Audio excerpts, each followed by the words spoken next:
Bismillahirrahmanirrahim. Assalamualaikum dan selamat sejahtera. Berjumpa kembali bersama Cikgu Zul.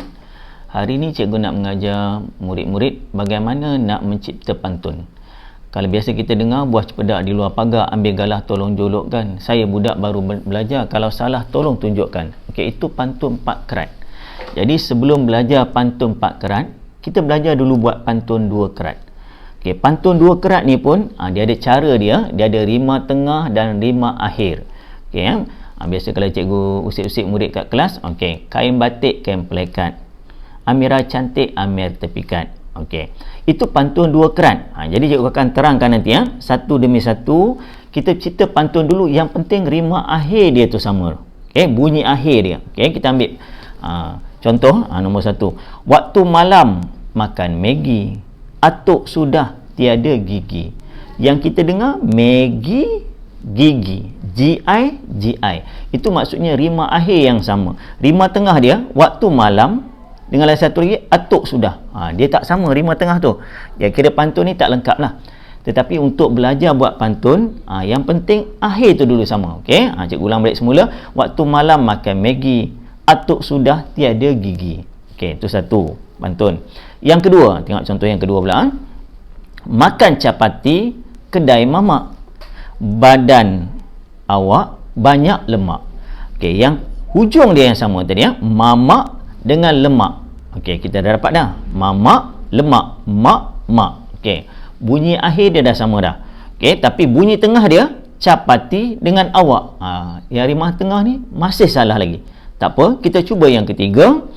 Waktu pagi pergi kedai, rajin membaca, cepat pandai. Yang kita dengar hujung ni kedai dengan pandai. Yang tengah dia pagi dengan membaca. Masih tidak berjaya lagi. Tak apa, kita cuba yang keempat. Kita tengok yang keempat. Hari cuti pergi Melaka, jangan jadi anak derhaka. Kita hujung kita dengar Melaka, derhaka. Tapi kalau yang tengah tu cuti dengan jadi, masih tak jadi lagi pantun ni. Rima tengah dengan rima akhir. Okey, bila kamu cuba dapat yang akhir tu, dah dapat rentak dia, baru kita akan cari yang tengah. Biasanya pantun ni dia ada 4 perkataan. Contoh macam pecah kaca, pecah gelas, sudah baca harap balas. Dia ada 4 perkataan satu baris, baris yang kedua pun 4 juga. Jadi cikgu akan ajar, kita cuba belajar pula macam mana nak ambil rima tengah. Yang tadi ialah rima akhir saja yang sama. Cuba kita tengok yang kedua ni. Ni yang masuk kategori yang kedua. Kita cuba cari rima tengah dan rima akhir dia akan sama. Okey, kita ambil yang biasa cikgu sebut tadi. Kamu dengar betul-betul Kain batik, kain pelekat, Alia cantik, Zaim tepikat. Kain batik, tik, batik. Alia cantik, tik. Tik dengan tik bawah ni. Yang ujung dia pula kain pelekat dengan Zaim tepikat. Maksud kat dengan kat. Tadi tik dengan tik. Itu dah sama dah. Rima tengah, rima akhir. Itu kamu dah boleh buat dah. Okey, tengok yang kedua tadi. Yang biasa popular daripada dulu zaman sampai sekarang. Zaman cikgu sekolah dulu sampai sekarang. Inilah. Pecah kaca, pecah gelas, sudah baca, harap balas. Tengok. Kaca, baca. Gelas, balas. Rima tengah dia, kaca, baca. Rima akhir dia, gelas, balas. Okey, itu yang kedua. Yang ketiga, ini cukup popular juga. Pecah kaca, pecah sampan, sudah baca, harap simpan. Yang tengah dia lah kaca, baca. Yang akhir dia sampan, simpan. Jadi kalau untuk belajar buat pantun ni, ada 2 tadi cikgu ajar. Yang pertama, kita belajar buat rima akhir dia biar sama dulu. Buat hari-hari kamu berjaya mencipta 1 pantun, 2 pantun. Okey, dah dapat yang akhir, kemudian ambil yang tengah. Satu baris dia ada 4 perkataan saja. Jangan ada 3 dan jangan ada 5, jangan ada 6. Itu bukan pantun dah. Bila dah mahir pantun 2 kerat ini, dia agak mudah. Pantun 2 kerat ni dia dah mudah, dah mahir apa semua. Kemudian barulah kamu belajar buat pantun 4 kerat.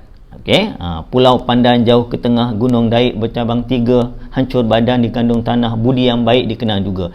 Biasanya pantun 4 kerat ni dia akan keluar dalam periksa, dia akan tanya, apakah maksud pantun tersebut? Okey, pantun ni kita tengok baris ketiga dengan baris keempat. Okey, dia punya maksud dia. Yang baris pertama dengan baris kedua tu kita panggil dia pembayang. Pembayang dia tak kisah pun.